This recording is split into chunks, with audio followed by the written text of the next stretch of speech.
তোমাদেরকে দেখানোর জন্য আমি ছাদে এসেছি। দেখো অনেক বৃষ্টি হচ্ছে কিন্তু আমার ফোনটা ভিজছে, তাও তোমাদের সাথে একটু শেয়ার করে নিচ্ছি। দেখো হেভি লাগছে। দাদা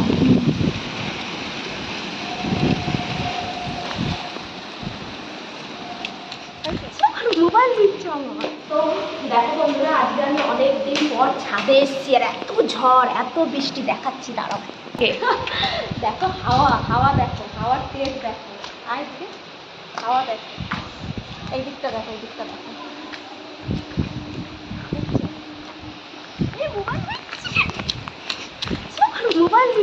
তোমাদেরকে দেখানোর জন্য আমি ছাদে এসেছি। দেখো অনেক বৃষ্টি হচ্ছে কিন্তু আমার ফোনটা ভিজছে, তাও তোমাদের সাথে একটু শেয়ার করে নিচ্ছি। দেখো হেভি লাগছে, হেভি হেভি হেভি। আমি তো ছাদে আসি না, অনেক কম আসি, তো হেভি লাগছে, বাম্পার লাগছে যাকে বলে।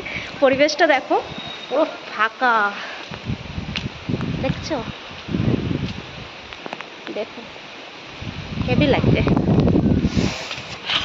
তো আমি ছুটে গিয়ে কারি পাতা গাছটাকে তুলতে গেছি। দেখো পুরো গাছটা হেলে পড়ে গেছে আর এত জোরে হাওয়া দিচ্ছে, আমাকে উড়িয়ে নিয়ে চলে যাবে। বাপি ছুটে ছুটে আসছে ওখান থেকে, এত ভালো লাগছে। আর এখানে দেখো আমার মেয়ে গানই খুঁজে পাচ্ছে না, যে একটা ভিডিও বানাবে, লাস্টে একটা গান পেয়েছে, সেই গানে ডান্স করছে, সেটাও আমি ইউটিউবে ছেড়ে দিয়েছি, তোমরা দেখো, ঠিক আছে? আর এখানে দাঁড়িয়ে আমি তো পুরো একটুখানি যাচ্ছি ভিজে যাচ্ছি, গেটটা ছাড়লে দামাদাম করে পিটাচ্ছে, জানো তো এত ঝড়। তো আমরা এখন এসছি উপরে আর বাম্পার হাওয়া দিচ্ছে, দেখছো? ঝড় হাওয়া একদম ভরে ভরে, আর বৃষ্টি দেখো কত পরিমাণে বৃষ্টি হচ্ছে। আর এই দিকটা দেখাচ্ছি, দেখো হাওয়ার গতি বুঝতে পারছো কত। তারপরে আমি এই যে তাড়াতাড়ি করে নিচে নেমে চলে যাচ্ছি। কেন বাবা, যা ভিজে গেছি আর বেশিক্ষণ ধরে ছাদে দাঁড়াতাম, হাওয়া আর ভিজে গেলে আমার যা ঠান্ডা লাগতো, তারপরে পরে আর ভিডিও বানানোর লাইক থাকতাম না। তো ফটাফট নিচে নেমে চলে আসছে। আর নিচেতে দেখো আমার মেয়ের কাণ্ড, দেখো এত কারি পাতা নিয়ে এসছে, এত কারি পাতা, দেখে কি মায়া লাগছে। কেন বলো তো বললাম কেন মায়া লাগছে? তো চলো দেখাই তোমাদেরকে একটা জিনিস। এই দেখো এই গাছটা, এত বড় কারি পাতা গাছটা ভেঙে পড়ে গেছে ঝড়ে, জানো তো?